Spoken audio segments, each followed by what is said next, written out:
For us Native Americans, it is demoralizing and almost dehumanizing to see from a traditionalist perspective that some still play along the superstitious delusions of the Protestantized Anglo-Saxons. It must be underlined that Christianity has always had heresies, and it must be highlighted that Protestantism was a political movement started in 1519 to attack the Hispanic people after Carlos V became the rightful ruler of the Germanic people. It is extremely sad to learn about the crimes that the Protestantized Anglo-Saxons committed against their own people and later against the Irish and the Scottish people.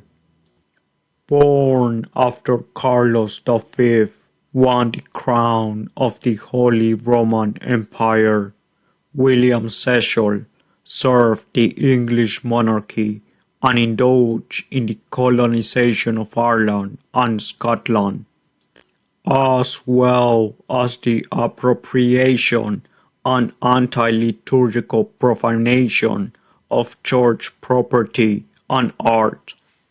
In his misapprehensions of church and state, he imposed a modernistic belief that knowledge of the gospel was to be revealed and preserved in English, a retrograde understanding and practice of the judicial process, and a complex politic rejecting and opposing Western civilization, Hispanic-Greco-Latin Civilization.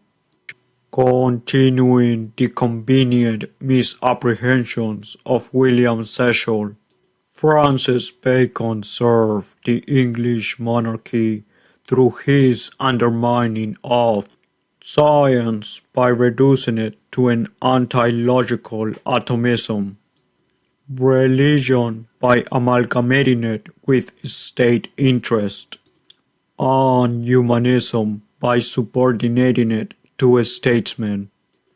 In this anti-Western current, the children of the regressive Enlightenment made Francis Bacon into an idol useful to plunder the credit of the scientific method away from Hispanics like Pedro Sanchez Ciruelo.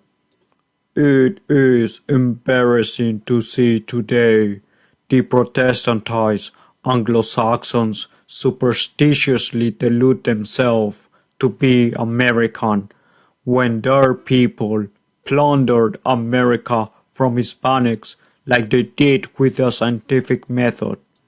The evidence from this is how these Anglophones have forbidden Hispanics and Native Americans from having sovereignty of our homeland.